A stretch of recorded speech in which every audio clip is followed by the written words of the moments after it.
রাজহাঁসের বাচ্চা একই বয়সের বাচ্চা যদি একটি দুটি খর্বাকৃত হয়ে যায়, ছোট আকৃত হয়ে যায়, বৃদ্ধি কম হয়, কিন্তু দেখাচ্ছি এই হাঁসের বাচ্চাটি খুবই বৃদ্ধি কম, কিন্তু একই সাথে এই তিনটে বাচ্চা ছিল, কিন্তু এই তিনটে বাচ্চা বৃদ্ধি খুবই ভালো আছে আলহামদুলিল্লাহ। তবে আমরা আজকে এই ভিডিওতে জানবো যে কেন হাঁসের বাচ্চা খর্বাকৃত হয়ে থাকে, বৃদ্ধি কম হয়ে থাকে। আমরা এই ভিডিওতে আমরা জেনে নেব। আশা করি ভিডিওটি আপনাদের সকলেই উপকারে আসবে। আসসালামু আলাইকুম। লাইভ খামার পরিবারের পক্ষ থেকে আপনাদেরকে অসংখ্য ধন্যবাদ।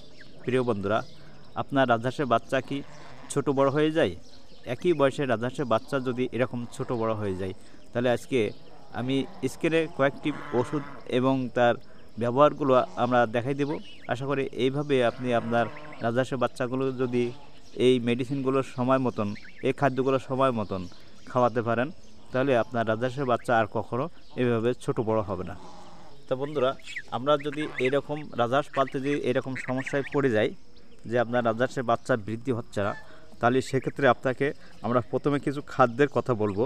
স্ক্রিনে দেখানো হচ্ছে যে ভুট্টা ভাঙা, পালিশ কুড়া এবং ভুসি, এই তিনটা খাদ্য একসাথে মিশিয়ে নেবেন এবং এর সাথে ব্রয়লার স্টার্টার যে পোলট্রির খাদ্য পাওয়া যায় এই খাদ্যটি নেবেন। এই চারটি খাদ্য একসাথে মিশিয়ে আপনি এই রাজহাঁসের যে খর্বাকৃতি যে রাজহাঁসের যে বাচ্চাটি বৃদ্ধি কম হচ্ছে, এই বাচ্চাকে আপনি খাদ্যগুলো নিয়মিত খাওয়াই থাকেন, তাহলে আপনার এই রাজহাঁসের বাচ্চার বৃদ্ধিটা খুব দ্রুত ভালো হয়ে যাবে। এর স্বাস্থ্য ভালো হবে, মাংস বৃদ্ধি পাবে।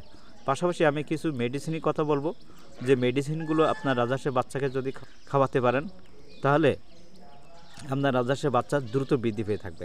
তো বন্ধুরা, আমি এখানে স্ক্রিনে দেখাচ্ছি vitamin A D syrup.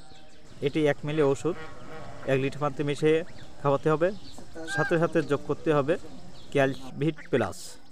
Calvit plus এই সিরাপটি 1 মিলি ওষুধ 1 লিটার পানিতে মিশিয়ে সকাল সন্ধ্যা আপনি খাওয়ালে, এইভাবে 4 থেকে 5 দিন খাওয়ালে আপনার হাঁসের বাচ্চা বৃদ্ধিটা ভালো থাকবে। তো বন্ধুরা, এই মেডিসিন খাওয়ানোর পর কমসে কম 1 সপ্তাহ পর আবার একবার দিয়ে দেবেন। তো বন্ধুরা, ভিডিওটি ভালো লেগে থাকলে চ্যানেলটিকে অবশ্যই লাইক করে থাকবেন এবং সাবস্ক্রাইব করে আমাদের সাথে থাকবেন, যেহেতু আমি কৃষি বিষয়ের উপর ভিডিও দিয়ে থাকি। যে আপনাদের যদি কোনো হাঁস মুরগির সমস্যা হয়ে থাকে, তাহলে আপনারা চাইলে আমাদের কাছ থেকে জেনে নিতে পারবেন। তা বন্ধুরা, সকলে ভালো থাকুন, সুস্থ থাকুন। ভিডিওটি আজকের মতন এখানে শেষ করছি। আল্লাহ হাফেজ। দেখা হবে পরবর্তী ভিডিওতে।